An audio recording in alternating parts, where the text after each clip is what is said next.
This yin yoga practice is what I term a flower sequence.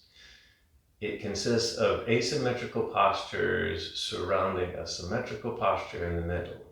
The postures will start out with one side of half butterfly pose, first side of dragon pose, and the first side of sleeping swan.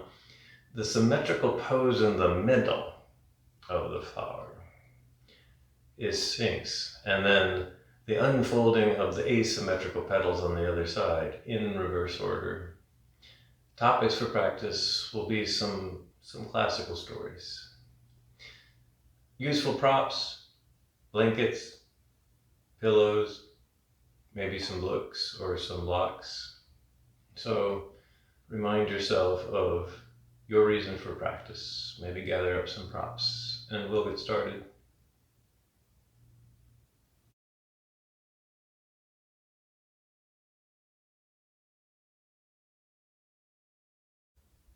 So we'll start off this practice with some breath practice and a little bit of a warm-up, and then we'll get into the longer held yin postures. So find a comfortable seat. Take some time to do this. So it can be cross-legged if you wish. It can be sitting up on some padding. By the way, there can be some padding underneath the knees. And that just find something that feels stable, that you can feel rooted in your lower body. Grow up tall through your torso to bring your spine to neutral. Maybe what will help is if you tuck your chin, shrug your shoulders up towards your ears, roll them back and down.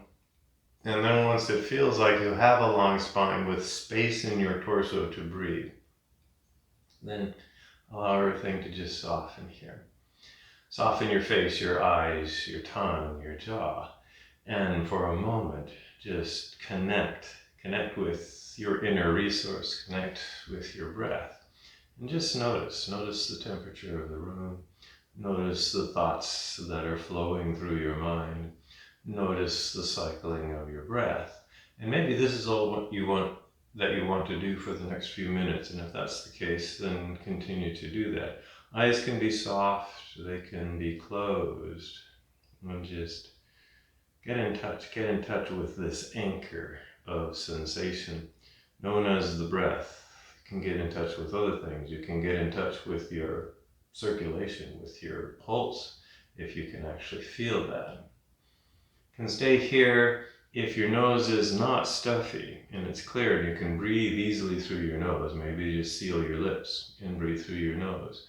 Maybe slow down and lengthen your breath, only to the point where it cultivates a sense of mental concentration to do so, but not strain, not pain.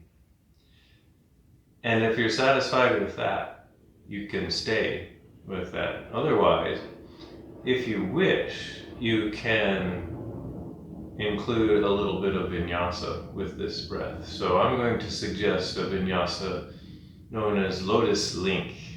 And so it starts out with maybe hands at heart center. And then you'll spread your hands wide. And then as you come into a very slow inhale, sweep your arms up overhead, turn your palms to face out, and then cross your palms so that they face each other, and then kind of make reverse prayer hands. Maybe some of us can't make it this far because of tight shoulders, in which case you just kind of fake it. If you can make the prayer hands, and then as you begin to exhale, bring your hands in front of your torso, point the hands down, and then kind of rotate your hands in towards your torso. Fingers point towards you, and then the fingers will point up.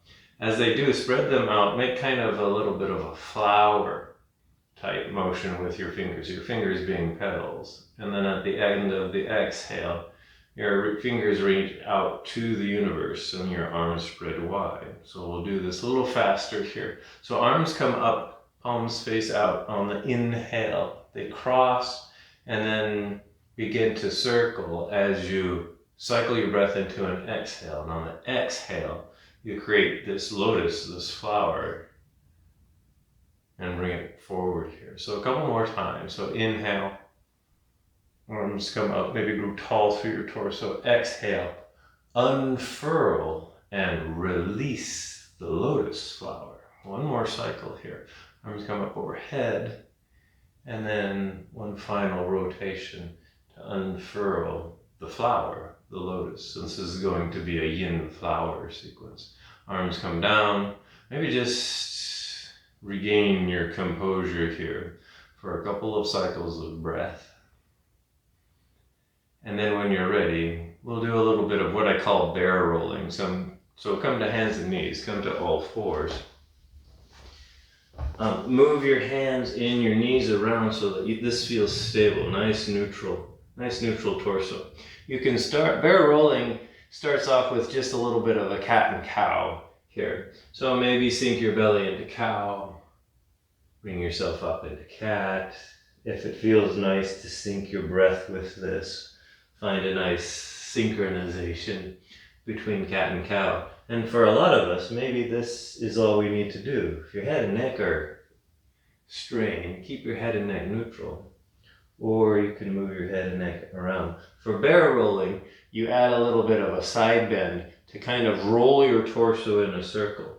So maybe you're down in cow pose, and then as you come up into cat, you roll your torso over to the right side as you come up into cat pose, and then you roll it over to the left side, almost doing a lateral bend here as you sink back down into cow. So notice I'm actually rolling the midsection of my spine and my torso.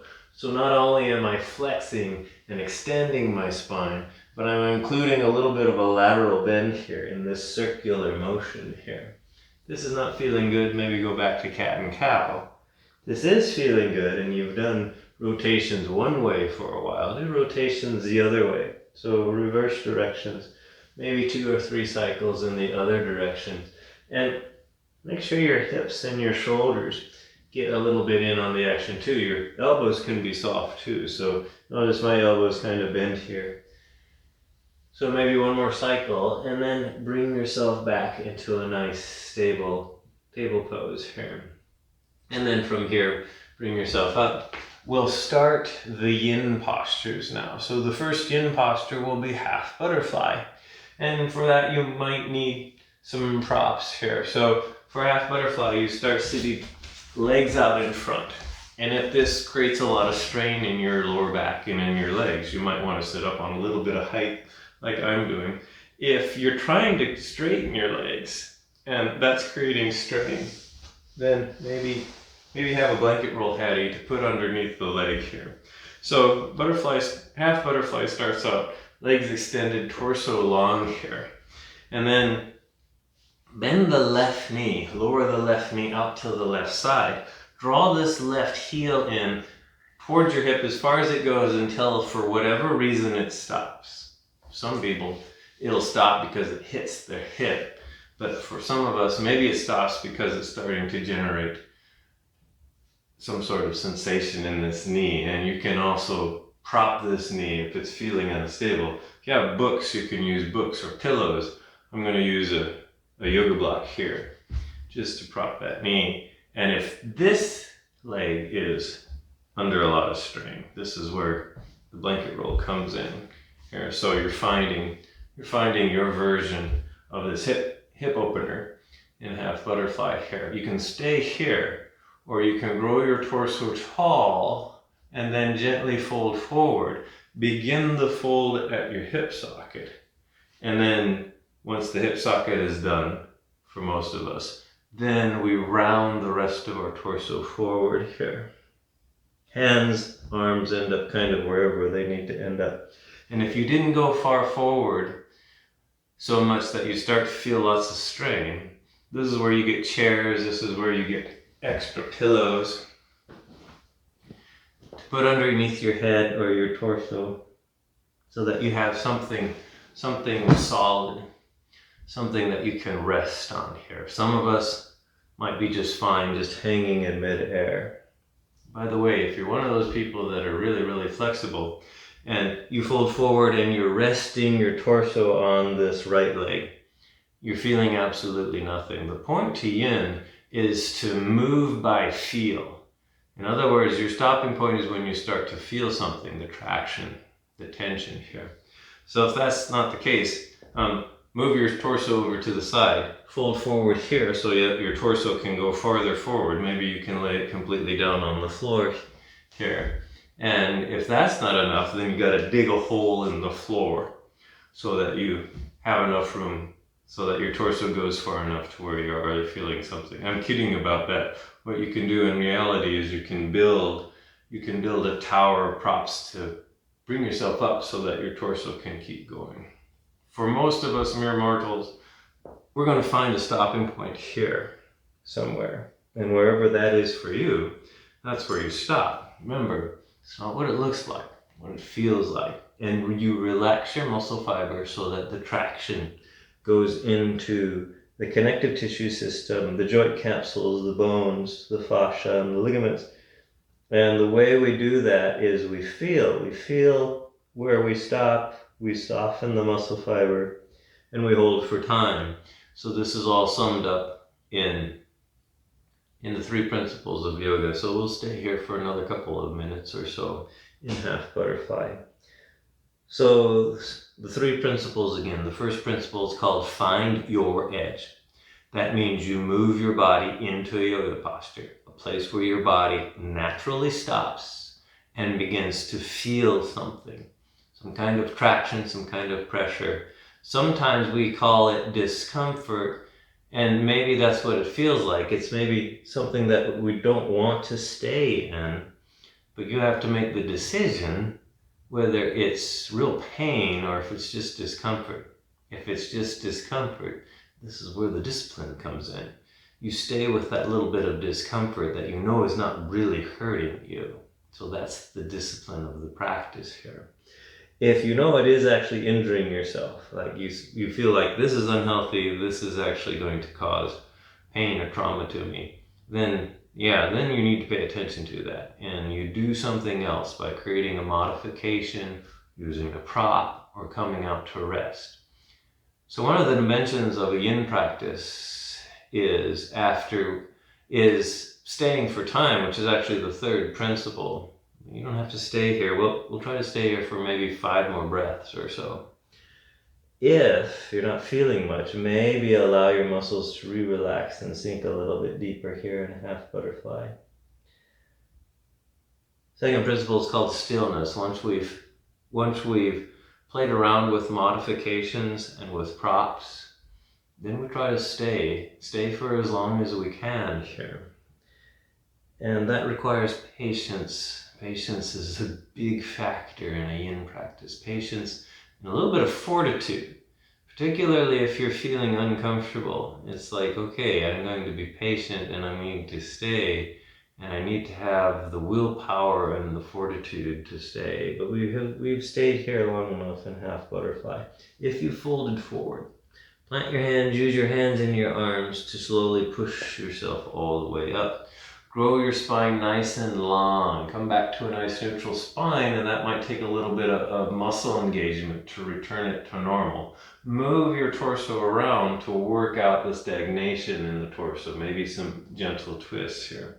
Slowly, when you're ready, come out of the hip opener, the half butterfly pose here. And you can do other kind of wiggling around, some kind of motion to work out the kinks and the stagnations. I'm going to recommend reverse table as a core engager. So hands behind your torso, bend your knees, put your feet on the floor about hip width apart. Root through your feet and your hands, and then on an inhale, engage your core muscles and gently lift your hips up towards the ceiling as far as they go. Now you can keep your head tucked. But if your neck is feeling okay about it, you can also release your head. Lower your torso, lower your hips gently back down to the ground. And you can either say that's enough, or if you want to, you can try another one of these where the idea is see how far you can lift your hips up towards the ceiling. And then very gently lower them back down onto the ground here. And then we'll get into our next yin posture. The next yin posture is called Dragon Pose. So make your way on the hands and knees again.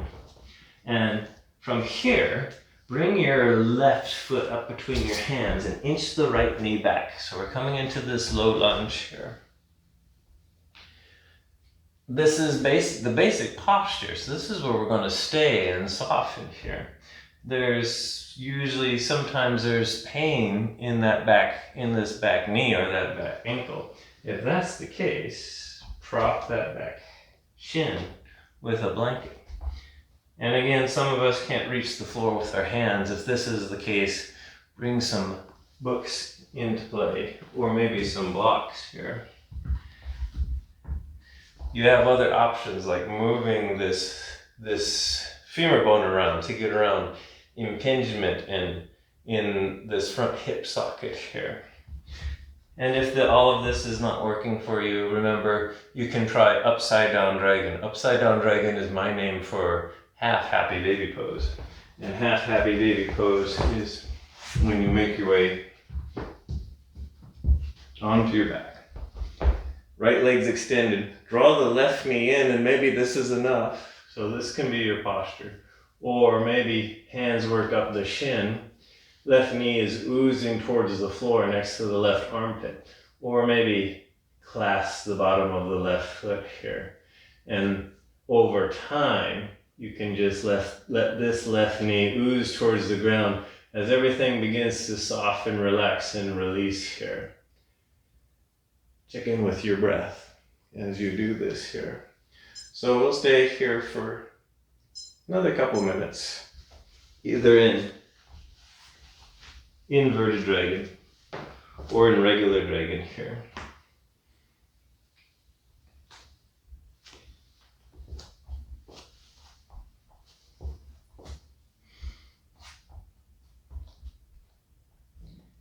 Remind yourself, give yourself permission to come out if you need to.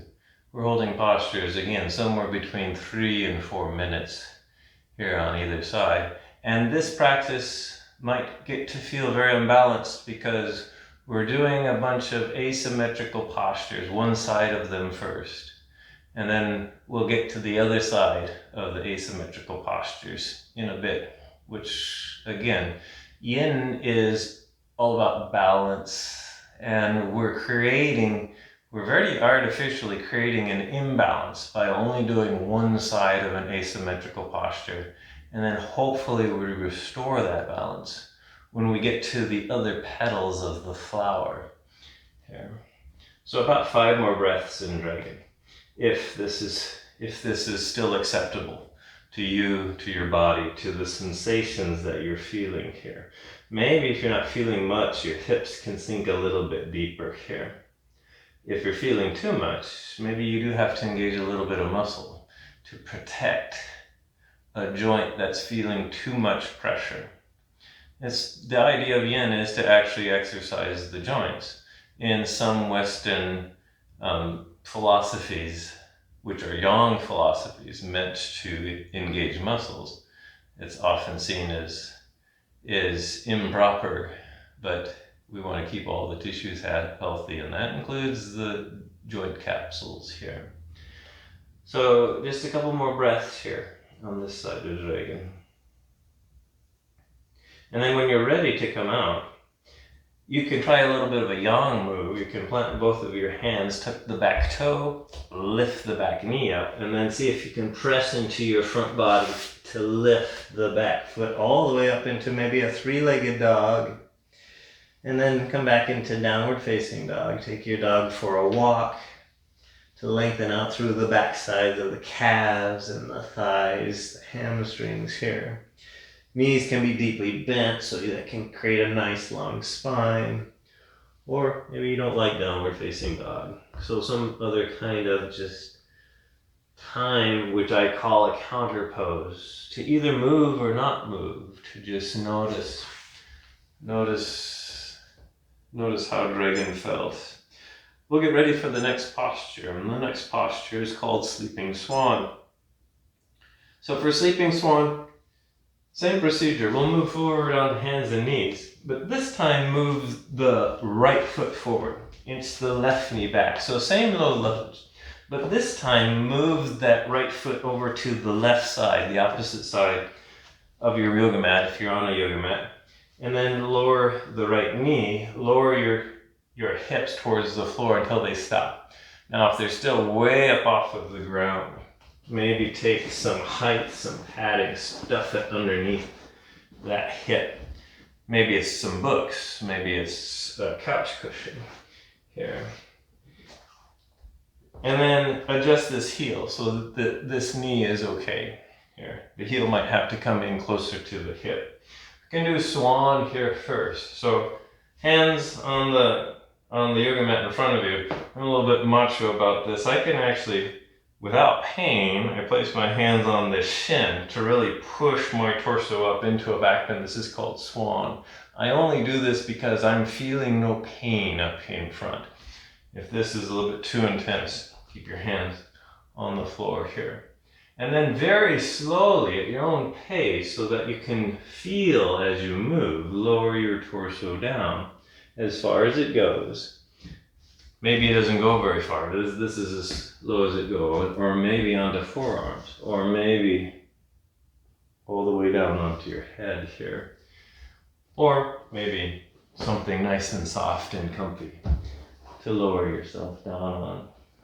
And just stay there for a couple more minutes in this pose. By the way, for those of you where this is painful and it just is not appropriate for you, you can come into eye of the needle. So for eye of the needle, you make your way onto your back. Bend your left knee, put your right ankle on the left knee. Right knee is bent and out wide. Draw your left leg in. You can clasp your hands in front of the left shin or behind the left thigh. And then you can just hang out here as an alternative to Sleeping Swan. If Sleeping Swan is getting to be a little bit too intense here.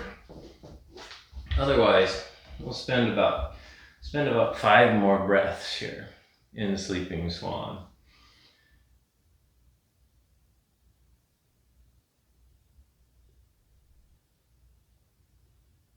So there once was an old man who was walking next to the ocean. And as he came up over the ridge, he came up onto the beach line that was miles in all directions. And it was kind of near sunset. And it was near tide. It was near low tide.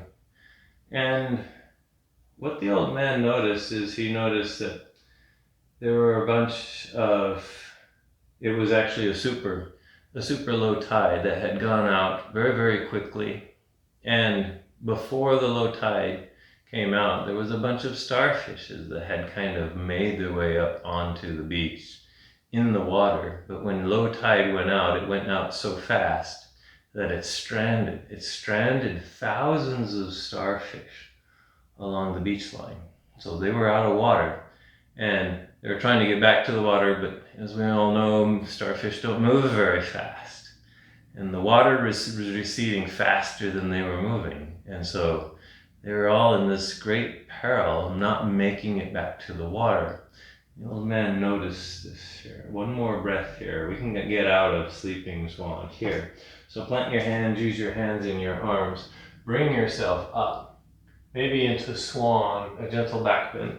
And then if you want to, you can press yourself back and up into downward facing dog again, if you wish. If you're one of those people who really like this yang arm balance here. If not, slowly bring yourself out some other way.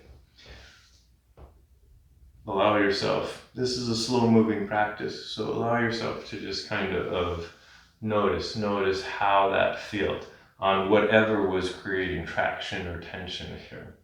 And then come into the next yin posture. The next yin posture is the center of the flower. So we have unfolded all of the petals on one side of the flower. Do the center, and then we'll unfold all of the petals, which is all the asymmetrical postures, the other sides of them here. So the center is Sphinx Pose. So bring yourself onto your belly, legs comfortably extended out behind you. Bring your elbows underneath your shoulders, about shoulder width apart. And then try to minimize the amount of muscle engagement in your arms. So you're trying to bone stack your upper arms so that you can just hang out here in Sphinx for a long time. So torso soft, so the spine sags here. You can do things like adjust your elbows forward if you need a lesser back bend. If this is not enough, you can always come up into seal. Turn your fingers up to the sides, straighten your arms, lock your elbows off, create a really intense, deep back bend here.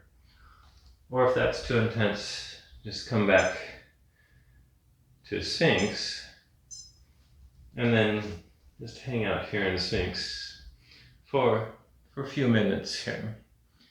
And again, when you're done with Sphinx, just lower yourself down onto the floor. What to do with your head? You can hold your head up. You can let your head hang. Or you can place some sort of a prop underneath your head. So, nice options here. I usually end up just letting my head hang here. And then I'm getting the back bend and the rest of my torso in my low back and in my sacrum here. Find your breath. Just notice what you're feeling along your low back. If you're feeling a little bit, that's a good edge. If you're feeling pain, that's too much. If you're feeling nothing, it means you need to go a little bit deeper, maybe seal pose here. Meanwhile, the old man was walking along the beach, noticing the thousands of stranded starfish, and he noticed off in the distance that there was a small young girl frantically running up and down the beach. And so he started to just walk towards her. And as he got closer to her, he noticed that she was frantically picking up starfish and throwing them back into the water, the ones that weren't making it back to the water. He watched this for a while, and he looked up one side of the beach, saw miles of beach lines with hundreds of starfish along the beach line. He looked down the other beach line and he saw miles of beach line with hundreds to thousands of starfish. And he looked back at the girl who was just frantically picking up the starfish around her and throwing her back in the water, and he wrinkled up his face and he kind of shook his head, and then he started heading out towards the little girl. And when he finally reached her, he says, "What are you doing? What are you doing?" He says, "What are you doing?" He says, "It makes no sense what you're doing here." He says, "It doesn't matter what you're doing. Don't you see the thousands of starfish up and down the beach?" He says, "You'll never be able to save them all. What you're doing will not make a difference." Meanwhile, the little girl who had just bent over to pick up a starfish, she walked up to the old man. She looked into his eyes and she held up the starfish that she was holding, and she said, "Yes, but for this starfish, it will make all the difference." And she threw it back into the ocean. So about 3 more breaths here in Sphinx. As we're here in these final few breaths, there once was a farmer who was very envious of his neighbor. So these 2 old farmers, this one farmer noticed that his neighbor grew just absolutely fabulous crops. And he kind of wanted to know what the neighbor's secret was, because he often struggled having good crops himself. And so he decided to actually go over and to talk to his neighbor and to just try to figure out what his neighbor's secrets were for having such amazing, beautiful, lively crops every single year. We're kind of done with Sphinx here, so we can go ahead and make your way out of Sphinx. You can just lower yourself down onto your belly. You can use your hands as a pillow here. You can stay here and just rest with your belly on the floor. Spine nice and long to reverberate from that back bend. Or if you wish, you can come into your favorite version of Child's Pose. Different versions of Child's Pose are knees together, arms alongside your torso, maybe knees met width apart, so your torso fits in between your thighs. arms extended forward. This is just a counter pose, a slight forward bend to kind of work out the stagnation of the back bend in Sphinx. So that for a few breaths here. And now, that was the center of the flower. So now we start to unfurl. And so we do the asymmetrical postures in reverse order. So we actually start with the other side of Sleeping Swan, which was the last posture before Sphinx. So make your way onto hands and knees, and this time it's the left foot that comes up from, inch the right knee back, and then walk the left foot over to the opposite side. Lower the left knee. Pay attention to the sensations in the left knee. We're trying to open up the hips, not necessarily this knee here. Bring the heel in if you need to. Drop the hips. They either make it to the floor, they either float, or you put something underneath the hips and the thigh for support. Come up into swan here for a moment. So another little baby back bend. Maybe this doesn't feel so great after Sphinx. And then very gently lower your torso. Find your stopping point. You maybe stay up on straight arms. A lot of us maybe make it to forearms. Some of us maybe make it all the way to the ground. But all you're worried about is your own stopping point here. And then once you've found it, you stay here for a while or so.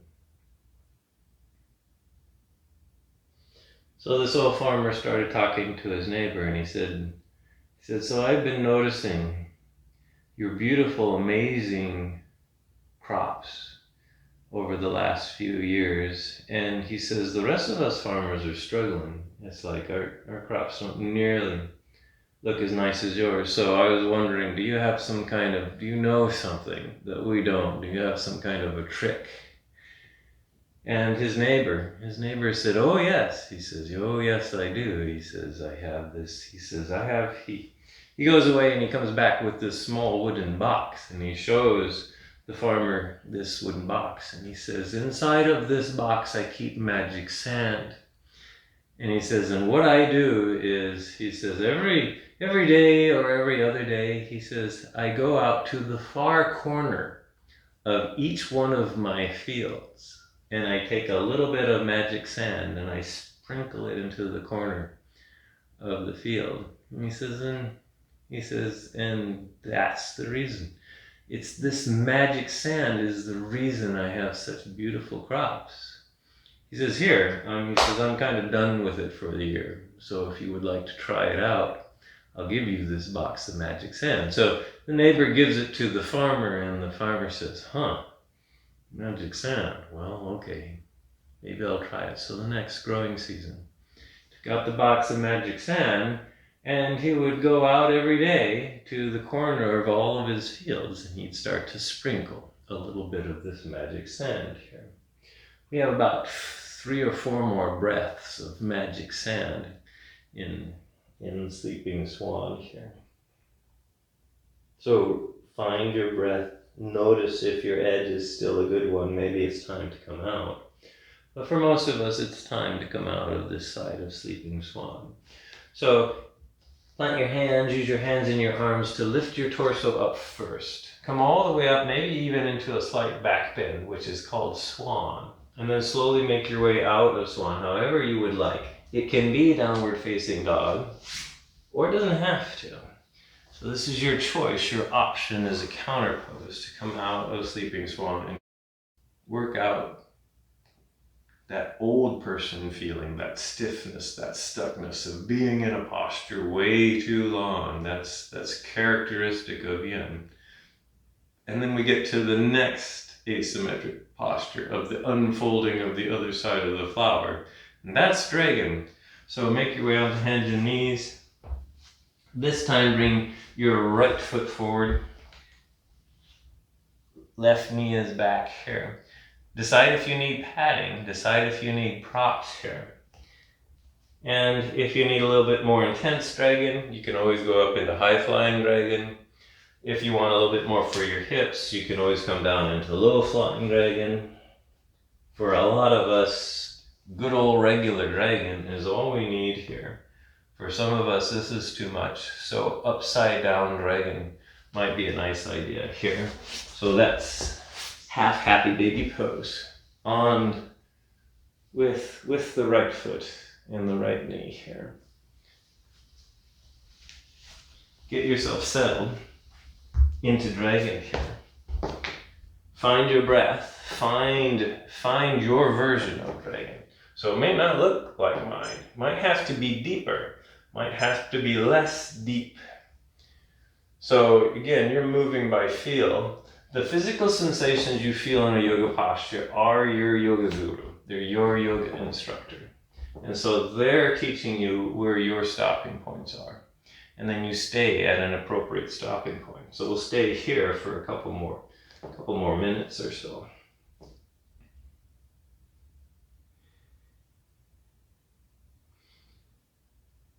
So day after day, the farmer would go out and sprinkle his magic sand, and one day he went out and was sprinkling magic sand, and he noticed that the fence next to one of his fields was kind of run down and dilapidated, so he set about fixing that fence up. Another day he was sprinkling a little bit of magic sand in a different part of the field, and he noticed that field of plants never even grew up, and he was out early enough that he could replant that part of the field with some new plants here. Another day he was out sprinkling some magic sand in a different part of the field, and he noticed some plants were kind of sad looking. They needed a little bit of mulch, of fertilizer of some sort. So he added some fertilizer to those plants. And another day he noticed a few rows of plants in one of his fields were very dry and shriveled looking, so he irrigated them. And lo and behold, by the end of the growing season, his fields were just as lush, just as beautiful, just as healthy and happy as his neighbor's plants. And it was all due to the magic sand. So about 5 more breaths here. So time to think about the magic sand that you're sprinkling when you're practicing yoga. And of course, that's the awareness. That's the sensations that you feel. And that's the response that you make to what you're feeling and how things are going in a practice, like a yoga practice, like this yin practice. Just a couple more breaths here. We're almost done with dragon on this side. When you are done with dragon, plant your hands. Again, if you like downward facing dog, you can tuck the back toe, raise the back knee, press yourself back and up into downward facing dog here. Once you've worked out to stagnation, then slowly bring yourself down onto the ground. And then the last petal is half butterfly pose. The other side, if you can remember, the side you did on the first side. So again, maybe you want to create a little bit of height for yourself. So I've got 2 blankets here. Maybe you need other support here. You come to seated, again, legs straight out in front here. Torso nice and long initially here. And then bend the right knee, lower the right knee out to the right side, and gently draw the right heel in as close to your hips as you can. You can move this left leg out to the left a few inches or maybe a lot of inches if you're going to fold forward. I like to fold forward over the left leg here. So make sure this is all set up. Maybe you need padding for a knee, or maybe for this other knee. Grow up tall through your torso. And if you want to fold forward over the left leg until everything stops, and then find places for your arms. They can be on either side of the leg here. Maybe you need padding for your head or your torso here. So take some time. We have lots of time here. This is a yin practice here. So take some time to find your version of this posture. And then we'll stay here a few minutes or so. So there was a large group of people at sea. They were crossing the ocean. And this was back in the day where the ship they were in was one of these old wooden ships with tall masts and sails. So long before engines and motorized ships, one of these big, tall, majestic sailing ships of old here. But during their voyage across the ocean, they had encountered a storm, a tempest, a very bad storm, one that threatened the whole ship. So huge waves that were threatening to engulf the ship. The ship rocked back and forth, hurricane gust winds and rain, lightning, hail, just everything just threatening to tear the entire ship apart. And everyone on board was fearing for their very lives. They thought that maybe this was the end, because there didn't seem to be much hope. The ship was taking on water, it was rocking back and forth. People were in danger of falling out of the ship. And so they were beginning to get desperate. And what they realized is on the ship was the only religious person or spiritual person among these groups of people was a nun, was a Catholic nun, and they decided to look to her during this time of deep darkness. And they said, and so they began to call out to her as they were all like clinging to life on the boat. They called out to her and they said, oh sister, please pray for us. They said, please pray for our souls in this dark time. And they all did this for a while. And the sister, she was clinging to one of the guardrails on the boat, and she could hear their cries, and she contemplated this for a while. And after a while, she began to call back to all of the people who called out to her. And her reply was, now is not the time to pray. Now is the time to hang on. So 5 more breaths here.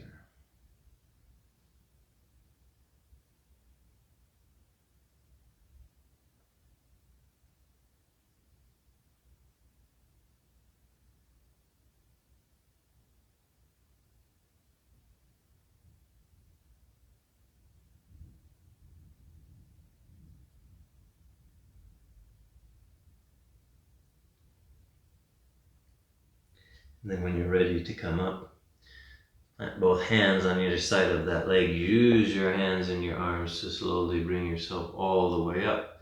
Lengthen out through your spine. Bring that right knee up and extend it out. And maybe a little bit of motion here in the legs and the feet to just kind of bring some circulation, some life back into both legs here. And while you're doing this, we'll make your way onto our back here.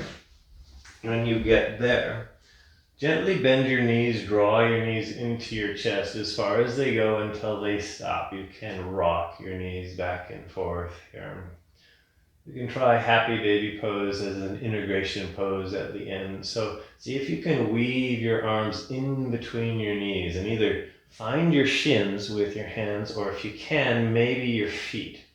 And then slowly begin to point the bottoms of your feet up towards the ceiling, and use your hands and your arms to gently press your feet, your shins, your knees out towards the floor on either side of your rib cage as far as they go until they stop. You can stay here, or you can try gently rocking from side to side. If the rocking doesn't feel very good, you can not rock. Staying still doesn't feel very good. Maybe a little, just a little bit of motion here. So a couple more breaths here in happy baby. And then bring your knees back together. Maybe give them one last hug. We're moving into our final resting posture. So if there's a little bit of movement or wiggling of your own that you would like to do, or maybe some final yoga postures that you wish we had gotten to, you can try that.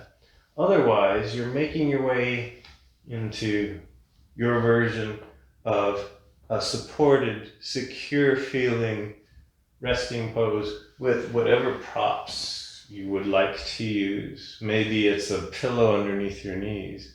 Maybe it's a blanket over you to keep yourself warm. Maybe it's doing something completely different. Maybe it's sitting in a comfortable seat, or maybe legs up the wall here. So you get to decide what's going to feel comfortable enough so that you can release and soften everything. This resting posture is a place for you to let go of everything. So it needs to be stable and safe in order for us to do that. If it's not feeling stable, not feeling safe, not feeling comfortable, the body can't release. It's much harder for the mind to. So take some time here. Soften, settle. Release your feet, release your hands. Arms are soft, legs are soft, torso is releasing. You can use your breath to relax the muscles, your upper torso and your lower torso here. Soften your face so jaw is soft, tongue is relaxed, soul inside of your mouth is softened here. So release your head. Relax the muscles around both eye sockets. Relax the muscles in between the eyes. Relax your forehead and your temples. Soften the very sides of your head around your ears.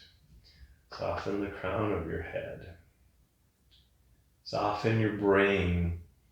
Release your thoughts. Oh, your thoughts will still be there, but you can leave them alone. Let them drift in. Let them drift out. And draw upon the intention of no longer being a human doing. And allow yourself for a small period of time to simply be a human being.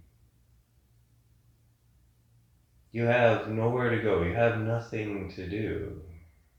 The only thing that's going on right now is you're noticing. You're noticing what it's like to simply exist. You're noticing what it's like to simply breathe and to be.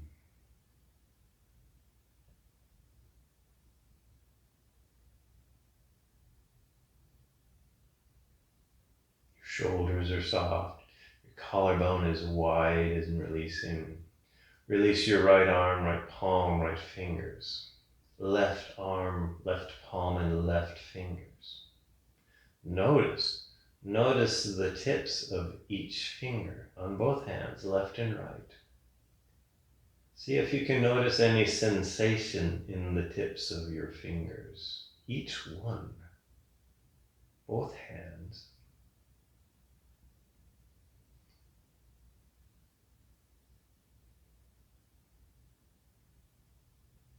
Soften the rest of your torso, so let your rib cage relax. Abdomen is releasing.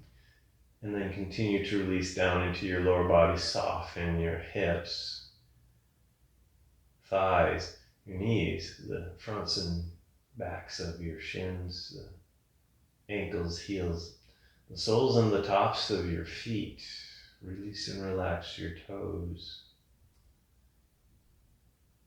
Soften the tips of all of your toes and see if you can notice. Draw your attention to the tip of each toe and notice any sensation in the tips of each toe on both feet, left and right. Release, relax, and surrender 100%. And then visualize yourself having made it through the storm. Your ship has found a safe harbor. You have stepped off the ship onto solid, dry land.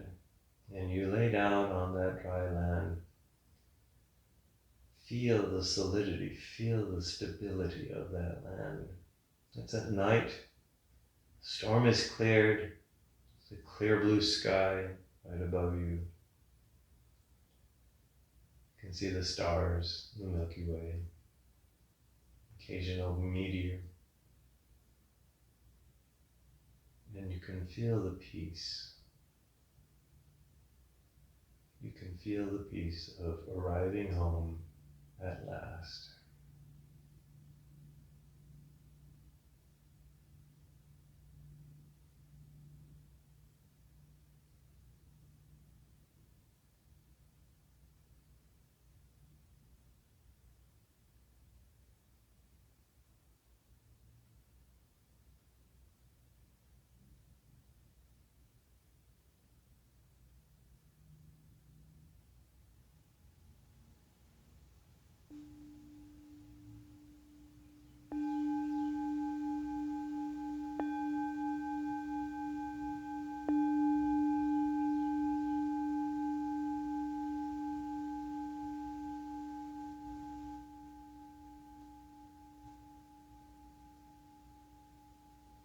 At some point, begin to deepen your breath. Start to wiggle fingers and wiggle toes.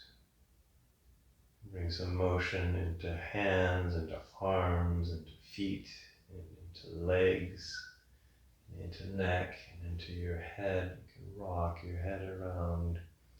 You can maybe interlace your fingers and extend your arms overhead.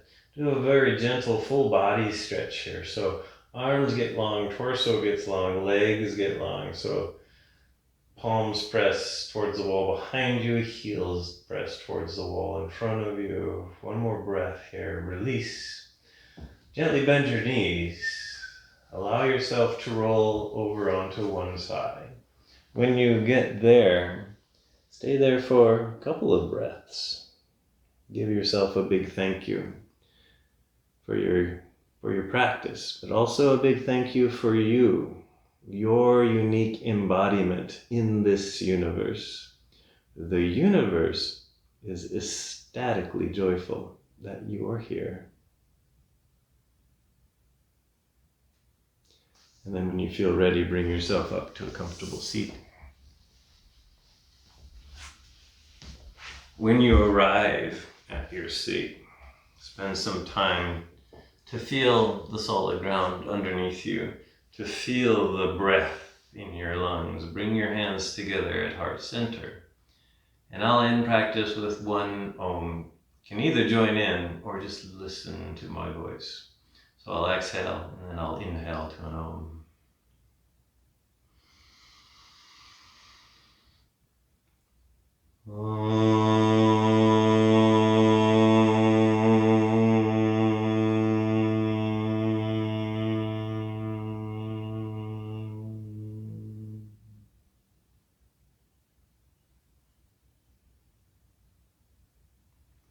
The inner light in me honors the inner light in you. Namaste.